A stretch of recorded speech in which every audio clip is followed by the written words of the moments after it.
नमस्कार, मानव सभ्यता और शेष प्राणी नाम के इस चैनल पर आपका मैं स्वागत करता हूं।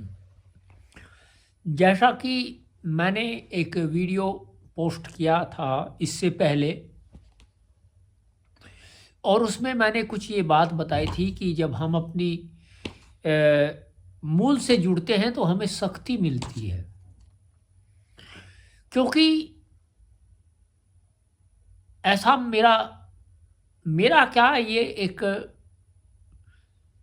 सत्य सनातन का एक सिद्धांत है कि हमारी संस्कृति इस विश्व में सबसे प्राचीन और सबसे शुद्धतम है। तो उसके मैंने कुछ उदाहरण भी दिए थे कि जो लोग अपनी संस्कृति का पालन करते थे वो लोग कितने शक्तिशाली थे। उनके पास में भले ही धन धान्य ना हो, किंतु वे शक्तिशाली थे। तो मैं आपको, इससे पहले कि आगे बढ़ूं, मैं आपको एक जो है एक दृष्टांत बताता हूं। एक हमारे आचार्य जी थे। वो आचार्य जी उन्होंने एक बार एक कथा सुनाई, और वो कथा नहीं थी, वास्तविकता थी। एक व्यक्ति वो जो है अपने गुरु की खोज में चल पड़ता है घर से। तो जब वह घर से जा रहा होता है तो कुछ दूरी पर जाने के बाद में जैसे ही जंगल की ओर जाता है तो उन्हें एक बरगद का जो है वृक्ष दिखाई देता है, और उसके नीचे एक बहुत ही विद्वान साधु तपस्या कर रहे होते हैं।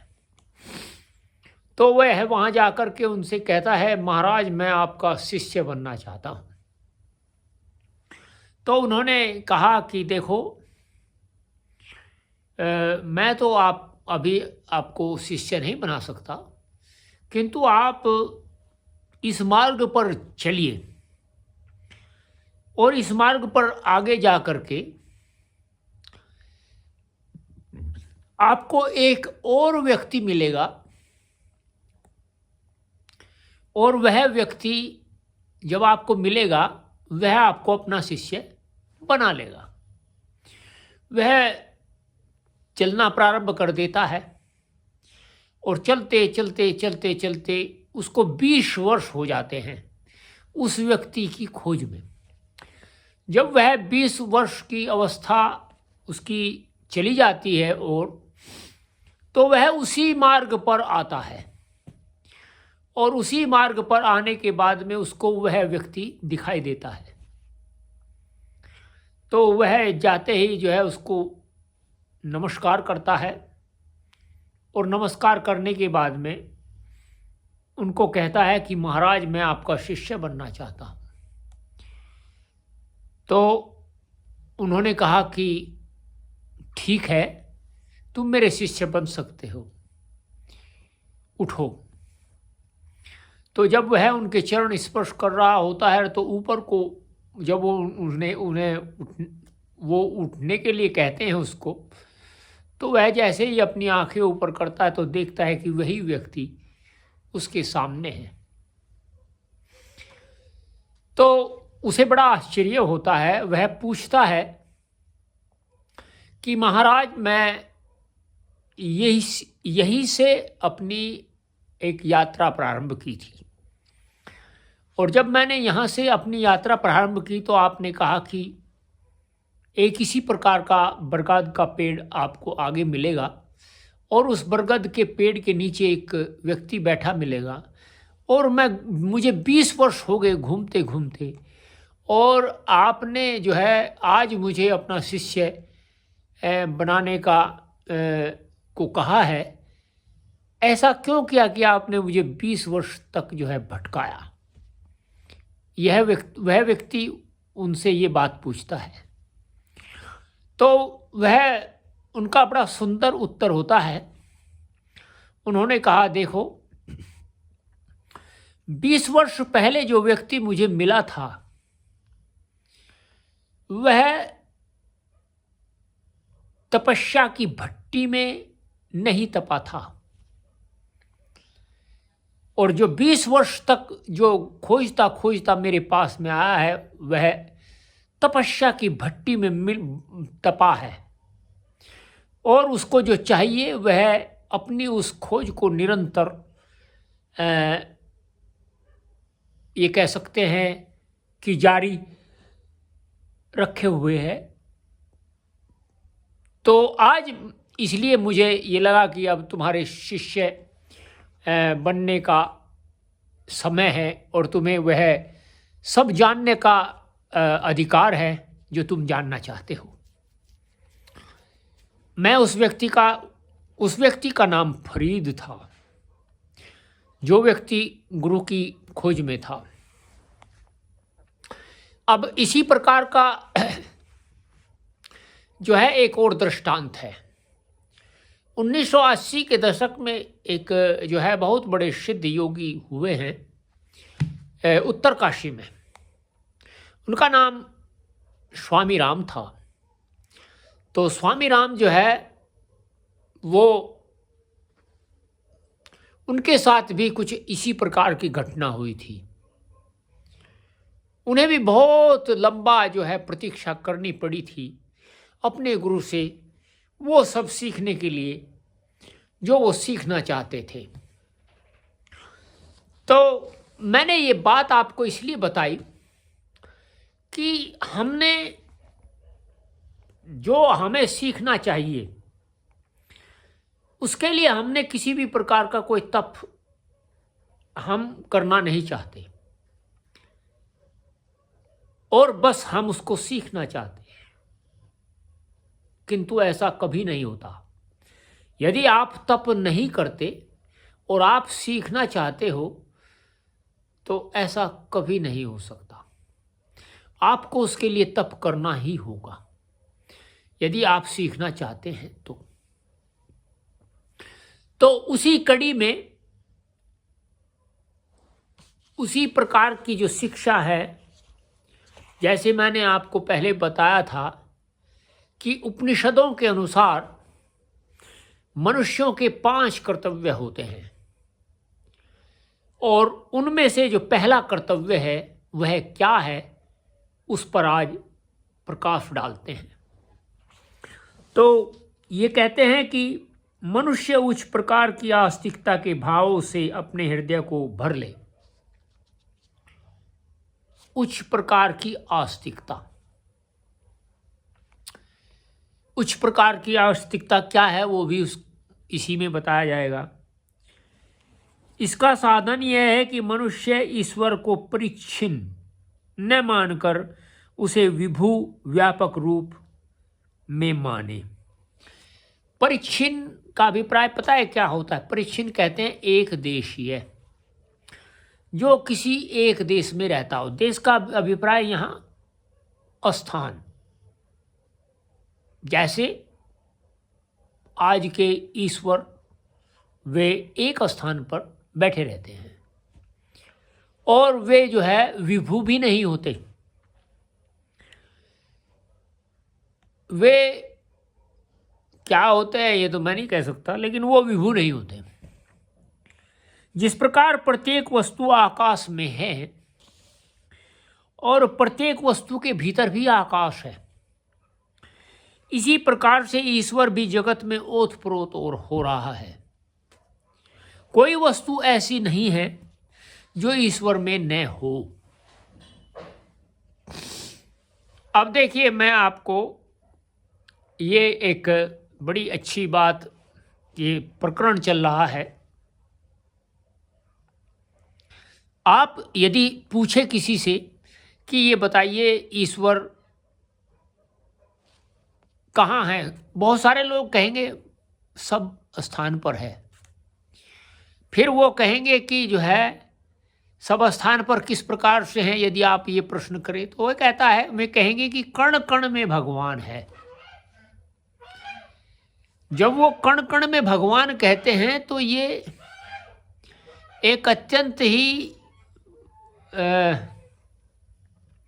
जटिल सी बात करते हैं वो लोग, जटिल सी या कहते हैं उलझी हुई सी बात करते हैं। क्योंकि आपने देखा होगा एक स्वभाव है कि जो बड़ा होता है वह छोटे में नहीं आता। तो कण जो है वह छोटा है और जिसको लोग उसमें कण कण कण में लाना चाहते हैं वह बड़ा है। तो मैं ये नहीं आज तक समझ पाया हूं कि वह जो है कण कण में कैसे आ सकता है जो कण से बड़ा है।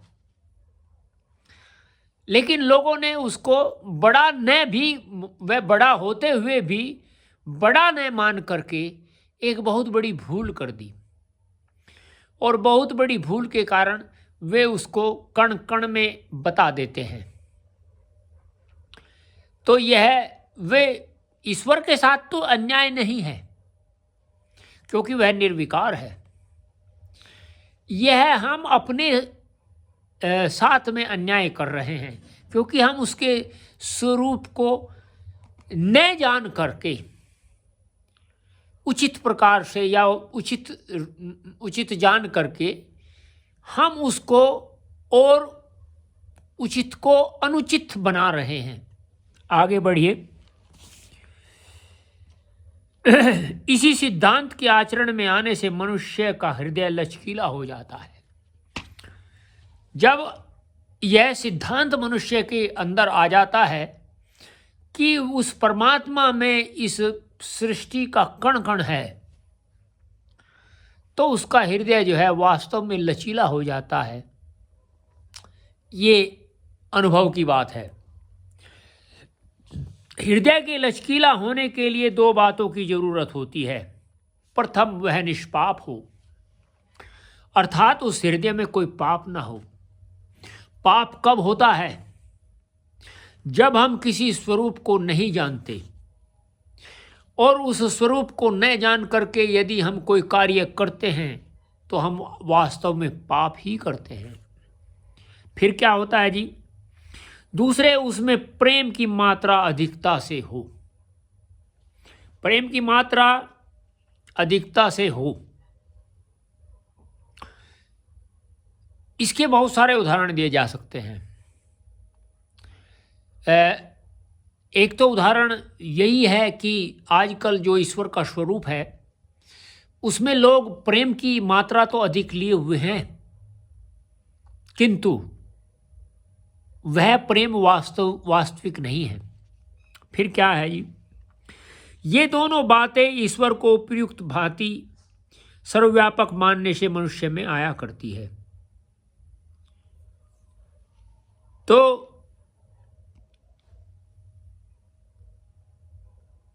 ये जो दोनों बातें हैं, प्रेम अंदर से आता है।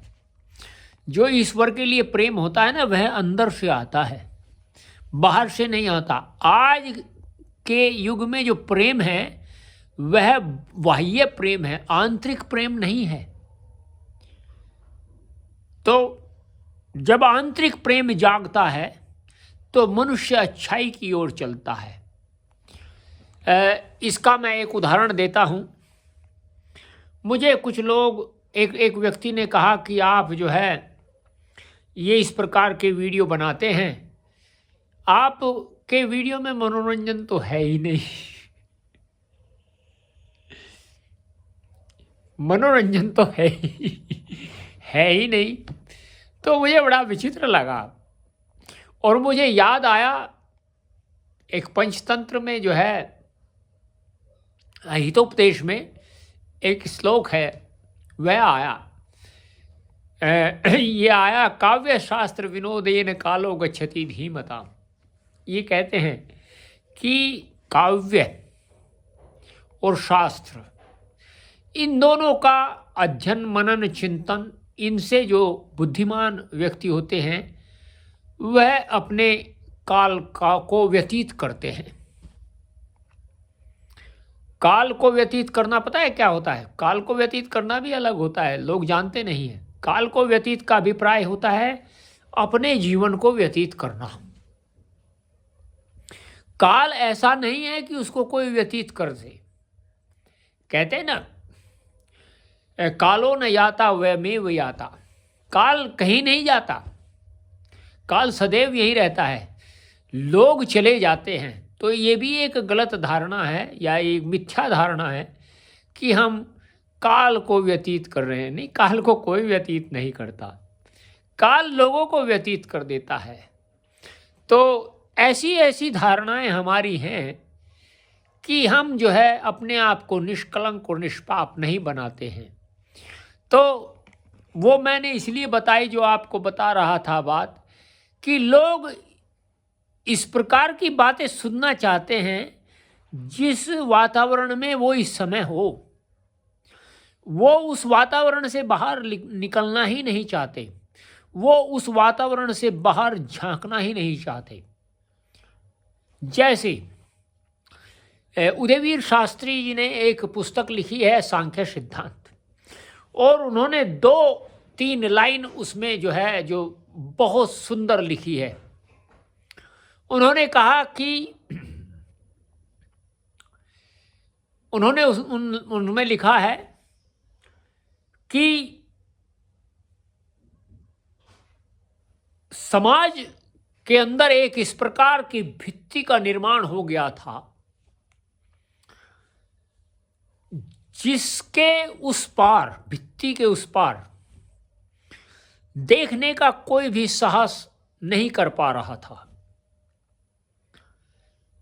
भारतवर्ष के अंदर एक ऐसी महान आत्मा का जन्म होता है जिन्होंने उस भित्ति को लांघ करके उस ओर देखने का प्रयास किया, और उस ओर देख करके ये बताया कि सत्य क्या है। और आपको पता है उस जो महान विभूति का नाम है वो क्या था? स्वामी दयानंद सरस्वती। तो मेरा कहने का अभिप्राय ये है, जब तक हम इस वातावरण को त्याग करके उस वातावरण को नहीं जानने का प्रयत्न करेंगे, तब तक हम इसी प्रकार से हिचकोले खाते रहेंगे। आपको ये वीडियो कैसा लगा? आप इसको लाइक करिए, शेयर करिए, कमेंट करिए, अधिक से अधिक सब्सक्राइब करिए। आपको इसी प्रकार के सत्य पर आधारित वीडियो देखने को मिलते रहेंगे। और ये कहते हैं सत्यमेव जयते, सत्य की विजय होती है। सच के ऊपर चलना इतना आसान नहीं होता। सच की जो राह होती है वो अत्यंत ही कठिन होती है। हम आपको सच बताते रहेंगे। नमस्ते।